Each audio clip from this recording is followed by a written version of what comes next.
Malcolm, Nick Stern claimed that we only really need to spend 1% of GDP to prevent these effects occurring. 1% doesn't seem very much. You also have said that the British government is committed to a market solution.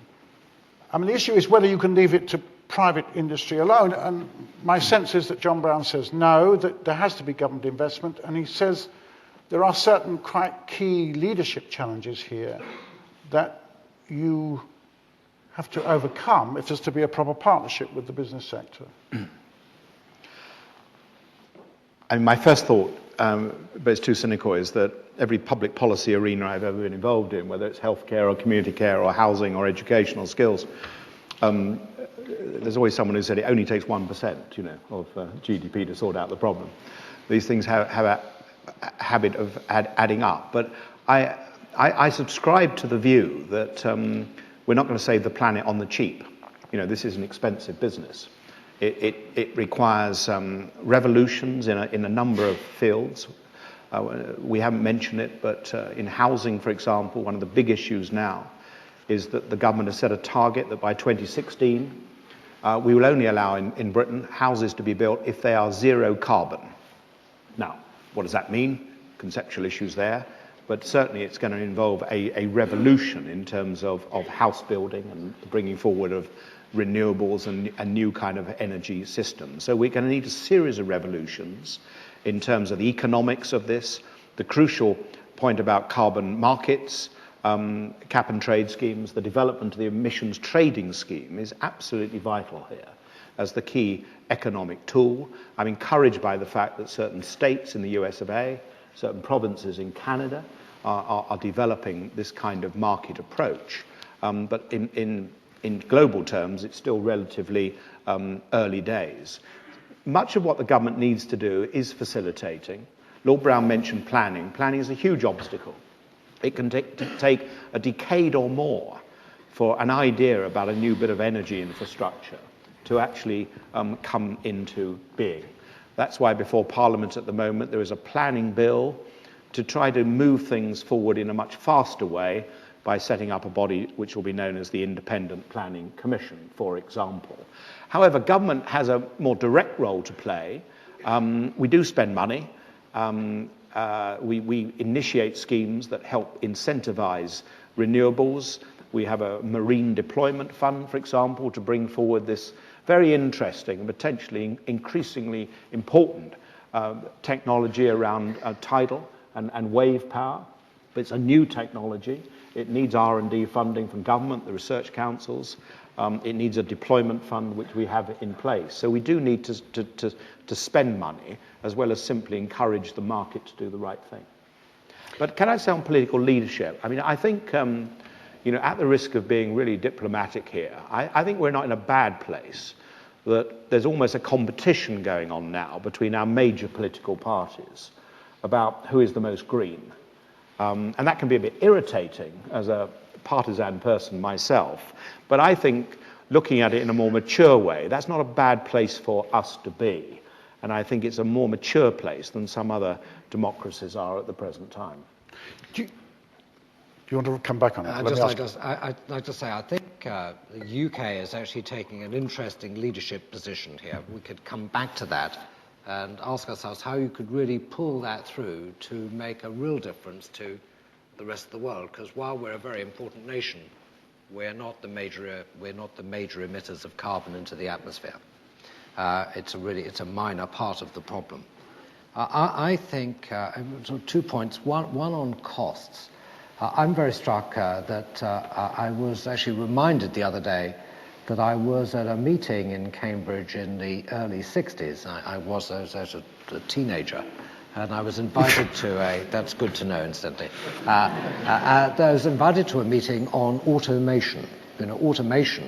And very erudite people were talking about the threats, simply because we would have nothing to do, and people, would not be able to be deployed properly.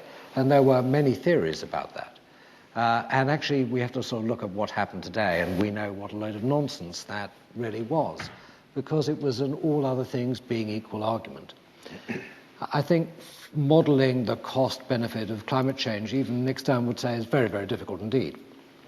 We don't know yet quite what will happen as new industries, new innovations take place and people adapt their behaviour and adopt new technologies. It is very difficult to see how that will all work through and whether that will be a positive contribution or a negative contribution to the world. One of the more extraordinary things, I think, still is this question of what does it take to get people to use energy more efficiently? Because fundamentally, if we can get the energy intensity of generating GDP down, it's a very good start. We have less of a problem to sort out as we go forward. If behaviours of people, Malcolm's point about this being not only a government issue but an individual issue, if people's behaviours towards the profligate use of energy become not unsimilar, let's say, to the behaviours people have had towards smoking, it would be remarkable what people would do in their behaviour patterns to change the way in which energy was demanded. It would make a big difference, I think, to the world. We don't, I think, fully understand that as we go forward yet, because for so many years, energy efficiency drives have not had the effect that people have expected. But in terms of personal behaviour, if you take your Socolo wedges, would it really make a big difference? You get a whole wedge out of that, changing personal behaviour? Probably. I mean, if you just decided that, I don't want to select one particular thing to have a debate, but if you just, if you doubled the fuel efficiency of vehicles or halved the miles driven, you'd get at least a wedge, without a problem. So the question then is, what is demanded in a society that can make free choices? And that, I think, is a question that an answer will come over time. But no doubt. That's what's going to be crucial. I mean, to what extent is government going to have to legislate in terms of people's behaviour? I mean, there are floating around the ideas that we shouldn't be flying internally in the United Kingdom, or at any rate, flying internally on the mainland of the United Kingdom, as it were, and that we might have to simply say you've got to travel by train if you have to go to Scotland. I mean, do you think we're going to get to that point of legislating for that? I hope not. I'd rather get there by, seeing the development of a railway network which people can rely on, and where costs start to come down vis-a-vis air travel. Now, obviously, fiscally, and in other ways, you can, as it were, raise the price of air travel to encourage behaviour. But I agree with the thing about behaviour, and I think the comparison with smoking is really very interesting. I mean, things can change, and they can change actually quite rapidly. And I think of all of those people, all of us, let me say, who are recycling. Yes. I mean, a lot of people go to enormous efforts now to recycle empty bottles of lemonade or whatever it is people drink, their newspapers and so on. A lot of my constituents in Croydon say to me, why can't I recycle more efficiently plastics? Yes, there's a great demand for this among a group of people. I don't mean the mass, but a group of people. Now, I think the recyclers who are doing that altruistically, essentially, yes, I mean, there's some cost to them in terms of time. I think they're going to be the people who will increasingly ask serious questions about the motor cars they buy or the costs of public transport, and will ask serious questions about how they can improve their home so it becomes more thermally efficient. And they're the people who are going to be interested in yes, it's got to be cost-effective, renewable technology on their dwellings. Yeah, I mean, I'm not a very good recycler. I'm not bad. I suppose I'm an average recycler. But I was recently in China, and China's going to invest in coal-fired power stations 900 gigawatts by 2030. The whole of the European Union at that time will only have 200. It seems to me that makes recycling pale into insignificance. I mean, we've got to do something about carbon capture and storage. You talked about we've got the technologies, we've just got to scale them up. You made it sound very easy. No, I mean, no engineered solution is easy, but you have the components. I mean, the main point here, I think, is The components exist. They need now to be put in an engineered solution. That can be done. It requires, like everything else, a framework for innovation, which is really very simple. Who will take this sort of risk for the first of something? And that requires help. I mean, it's always required help. It's required help in the past. The United States government kicked off the semiconductor business, in effect, in that way. But it always requires help to minimize the risk. But all the components exist.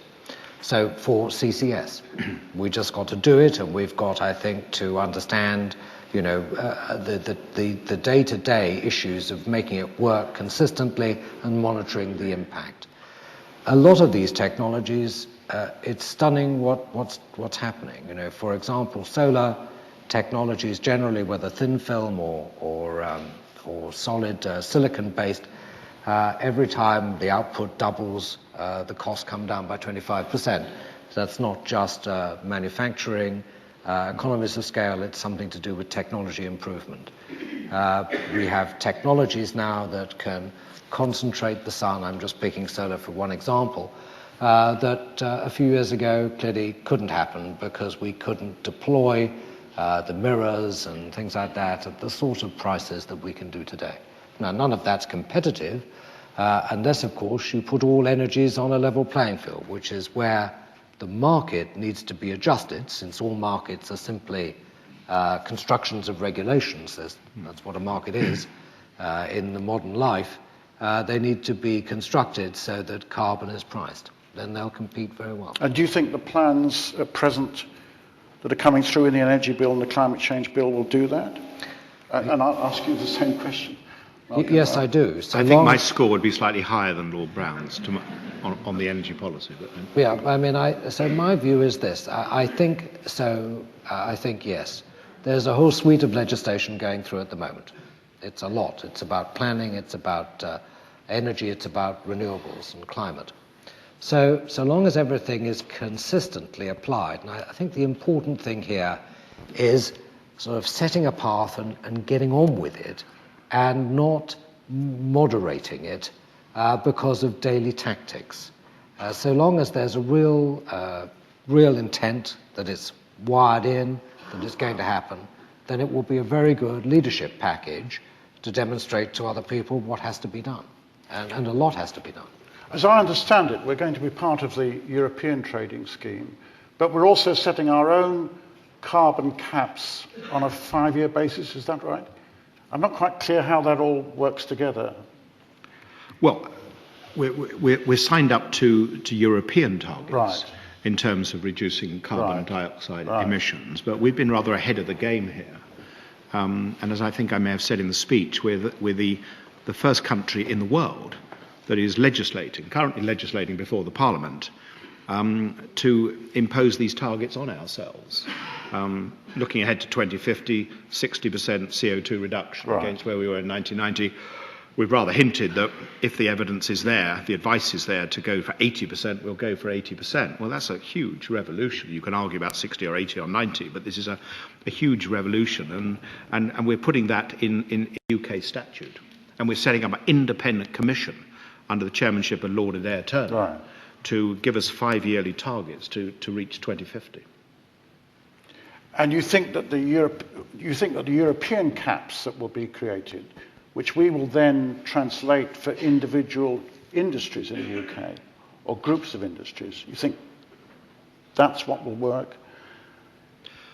Well, we're not in that sense going to have a sort of special targets for each industry, but of course the emissions trading scheme is the way in which the heavy emitters of CO2, the power stations themselves, some big industrial plants, will be encouraged, enabled, incentivized to reduce CO2 emissions wherever possible. I think there are lots of dangers here, but I want to be positive. I mean, I think this is a great package, but if you start looking at what could happen in the world, for example, people tinkering with the carbon price. So rather than let the market do it, say, well, we don't like that answer, why don't we legislate it? In which case, all sorts of things will happen. Technologies won't be deployed, because the marginal price won't be meeting the cost. So there'll be a lot of dangers like that. I think I come back to consistent application is the important thing. I think the other thing then which goes on from here is, how many nations will actually do this, and how do they all then combine to do it for the world? It's a big question. Let's talk just for a minute about nuclear power. I gather there was a statement from John Hutton, a very strong statement in support of the notion of the government moving towards replacing our current nuclear power stations, which produce about 20% of our electricity generation. I mean, there are concerns over the safety, but I suppose the biggest concern is over what we do with the wastes. How do we do waste disposal? You've got a new commission, I think, or committee working on emissions. I mean, how confident are you about that?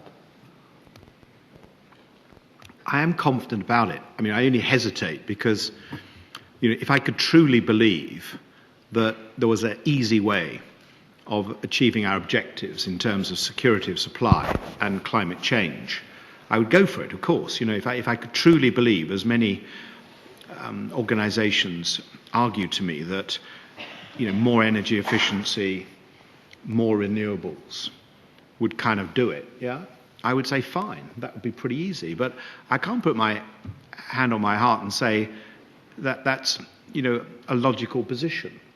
And therefore, if we're going to power our economy and enable other economies to be powered in the future, because we can't say to the people of China or India, ridiculous to say to them, you cannot have the living standards ever that we take for granted. If you're to power those economies, the issue is how do we do it in a way which doesn't kill the planet? And therefore, there's no one answer to that, but yes, energy efficiency is part of the answer, but it has to be about deconnecting economic growth from a constant increase in carbon emissions. That's what it's about. And I think part of the story, only part of the story there, is nuclear generation. That's what I believe. And it's difficult and it's expensive, and there are big issues about nuclear waste, which I could describe. But I'm confident myself that if we think the preeminent issue of the 21st century is climate change, then I think for countries like us, you need to look seriously at nuclear energy. John, you were an oil man, as it were. I mean, what's your view about wastes from nuclear? Do you feel confident that we know what to do? I think we sort of have to start on the basis where I agree with Malcolm. We can't simply be just selective and say, well, we'll do it all with one thing or the other, and we'll eliminate something at this stage. We just simply can't do it because the maths and the feasibility doesn't work. I mean, just taking the UK targets, if I get the calculations right, we're going to have to sort of increase the percentage of output energy from renewables when you do all the maths, electricity, from 4% to 30%. It's when you actually correct for the electricity itself. This is huge. I mean, it's just to do even more would, I think, defy all feasibility, at least at this stage. So we've got to use everything else, and we have to use oil, we have to use gas, we have to use coal, we have to use nuclear. Now, I think where I'm always I'm being an engineer. I also am very sceptical of people who say, "Trust me, I'm an engineer," or "Trust me, technology will get it right." But the interesting thing you want to try saying, "Trust me, I'm a politician." Well, no. I did try. Trust me, I'm an oil man. So I think what I find interesting is just observing. And I'm not a nuclear engineer. Is what actually has happened is not much has happened in the nuclear engineering business for quite a long time. And I think with great brains, with the sort of solutions and the sort of technologies we have now, there will and can be improvements over time. And those improvements, some of them are evident with the deployment of some of the nuclear technologies around the world. Others still have time to run. So I think it requires getting on and doing some of this. It's not an easy trade-off, but it's a trade-off that I think it's a piece of reality, that we do need all the energy sources we can get hold of, including nuclear. Malcolm, early, at the beginning of your few words, you talked a bit about social justice. You talked about social justice in terms of people in this country not suffering from what we try and do towards a low-carbon economy, and something that's closer to my heart is how do we prevent the poor in the developing world from becoming poorer as a result. What I'm not quite clear about is how we can do that. I mean, in other words, does carbon capture and storage or investing in nuclear or any of the other things that we've talked about so far, how do any of those really contribute to ensuring that we've got social justice? I mean, this seems to me to be the most difficult question of all, particularly if we've got all this technology that apparently we can rely upon. Well, I think one fairly immediate thing, and you know, I think the debate has started on this, is to be wise, as it were, and weigh up very carefully the costs and benefits of biofuels in the West. And that's not to be anti-biofuels, but I think there was a time that biofuels, biomass became flavour of the month, yes? People thought this was the answer and hadn't really thought carefully enough about the impact on food crops, which I mentioned in some of the developing nations. So I think biomass and biofuels have a significant role to play in the future, but we just need to appraise the balance sheet on that more carefully than I think some people were doing a year or two ago. So I mean that's just one issue on a large agenda which you're raising, I think. I think we've got to somehow recognize, and this hasn't happened, I think, in any real way in any international negotiation, we have to recognize the value of all natural resources, including forests and unutilized coal deposits. So if someone's got one, the question is, what do? Do we pay for it when it's used, or do we pay for it for avoiding carbon? You know, is a forest a valuable asset or not to the world, and what do you get for it if you keep it there? And what about coal if you don't take it out of the ground, for example? I mean, there are probably many more sophisticated ways of thinking about this. But it seems to me that begins to change the dynamics in a lot of the interrelationships in the world, including where there are people who might actually benefit from these other forms of natural resources, where the transfer of wealth is to do nothing. It's actually to do nothing rather than do something. So I think that's important. I think the second point is to just recognize that you know the world is a system and people will do different things. You know, so China is indeed building one average coal-fired power plant every 60 hours just now. You know, in the end, of course, there will be issues with coal and how many of these power plants will be built, but it will take time. It has to be offset some other way. I think I told you earlier on, I was in Mozambique last week, up the Zambezi River, and there they have the largest unexploited coal mine field in the world. It's enormous. Billions and billions of tons of coal. It's the third poorest nation on earth. It's very difficult to say to them, you shouldn't take that coal out and start producing coal-fired power stations. What would you do? In the end, of course, it's a balanced decision. That's why I think we have to look at it. We can't, I think, look at every particular nation separately. They will do what they must do. We have to look at the world system. I think it's inconceivable that we could take a theoretical solution and say, well, we'll pay for the coal to stay in the ground. It just won't happen. But not at this stage, anyway. No, I mean, the world will be burning huge amounts of coal for a century or more.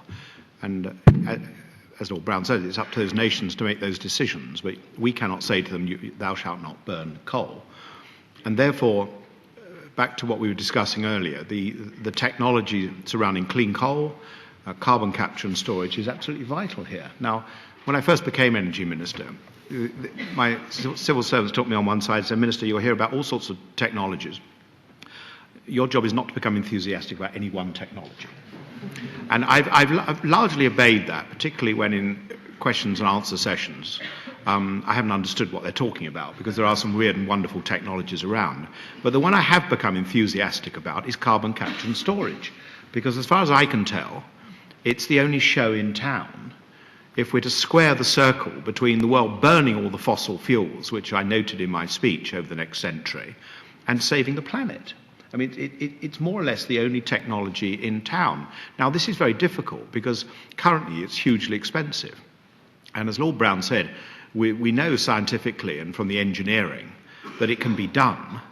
And bits and pieces are being done. I mean, on the Norwegian gas fields, they've successfully stored carbon dioxide, I think maybe now for 10 or so years.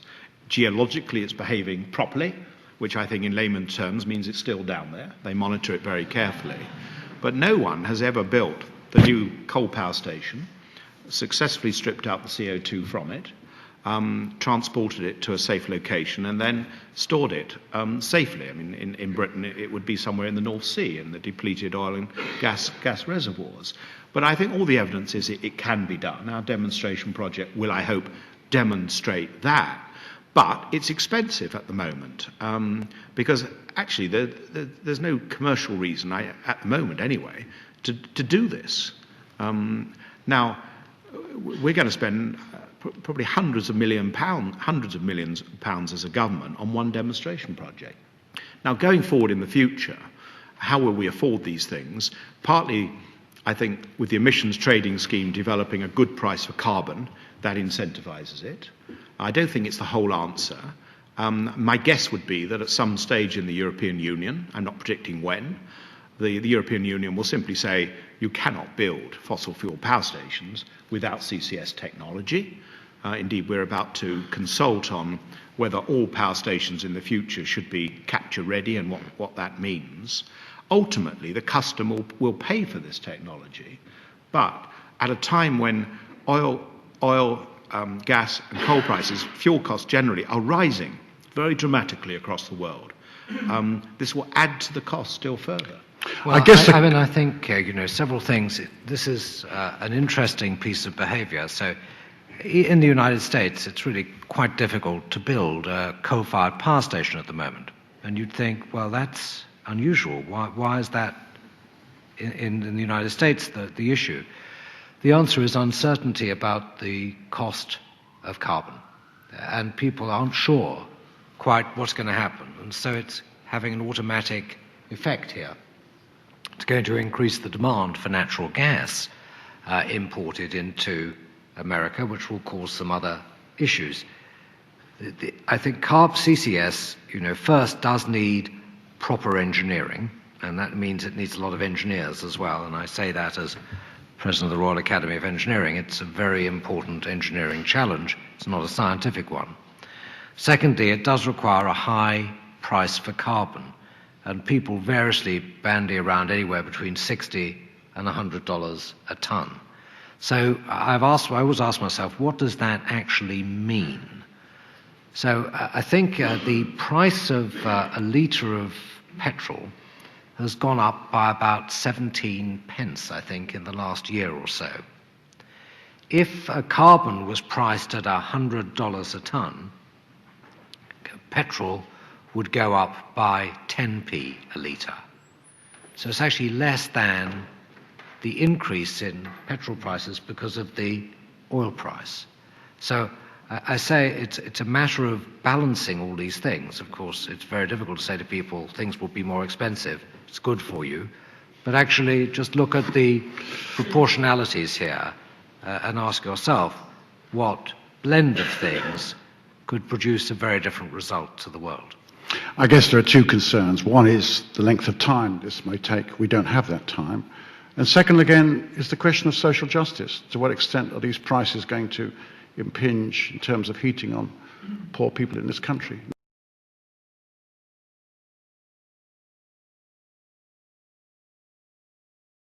Colin David. I do adhere to the necessity being mother of invention. On the one hand, we've got climate change and the shocks to us creating necessity. On the other hand, we've got cost of fuel and the shocks of increased in our energy supply costs. Which of those two necessities is going to drive our invention? Well, I suppose the easy way of answering your question is say both, which usually is the case. And in between the two, it is this question of equitable markets, which does create both objectives. So, the prime objective is to reduce the threat of climate change, so mitigation, big mitigation, and to do so with the most efficient technology. So we need innovation, we need markets, we need the equitable markets to get there. David, you want a question? David Cope, yes. Malcolm, I think the key thing about your boss's announcement today, or speech to the trade unions, was he said we go beyond just replacing existing capacity and think about increasing the percentage. Now, we've also had a visit. You're talking about nuclear, yes? Yes, nuclear power. Just for the benefit of the audience. We've had a visit from the French President today at the House of Parliament. Of course, France generates, I think, 78% of its electricity from nuclear. Is that the target we should be aiming for? We don't have a target. I mean, well, you can say well, but I'm telling you we don't have a target. And we have targets in terms of carbon reductions. And we've said that if the market comes along with proposals for new nuclear, we will help facilitate that and in other ways encourage it, but there'll be no taxpayer subsidy. So we're not saying in the future, unlike renewables, by the way, where the European Commission has suggested to us that our share of the euro target will be about 15%, and we're discussing that, but it'll be there or thereabout. So we do have a target for renewables, but we don't have a target for nuclear. Now, having said that, given the challenges around climate change, and frankly, the thing I worry as much about, namely energy insecurity in a troubled world, it does seem to me in the future that it would be a good thing if we had a rather higher proportion of our electricity from nuclear than perhaps where we are now. And I think alongside renewables, and yes, alongside clean energy from coal and gas, that would give us the diversity that seems to me to make sense, both in terms of climate and national security. There was somebody over there in the corner. I'm very concerned that Your name, please. Andrew Lockley. I'm very concerned at the way that the debate is going. We were talking about big carbon emission reductions, but yeah, even in our own country, which is arguably one of the most enlightened in the world, we're still building roads and airports like they're going out of fashion. Now, it seems to me that clinging on to the more slender straw of carbon reductions as a way of saving the planet seems to me to be a lost cause in many ways. My suggestion is that we should be looking at directly trying to either strip carbon out of the atmosphere or control the climate directly in other ways, because if we miss this opportunity, if we overshoot our targets because we have ignored these technologies, we're stuffed. And I'm interested to know what the panel thinks of that. Do we need to be more aggressive, reduce the population, strip carbon out of the atmosphere, put space mirrors up, take these radical steps? This goes way beyond not flying to Edinburgh.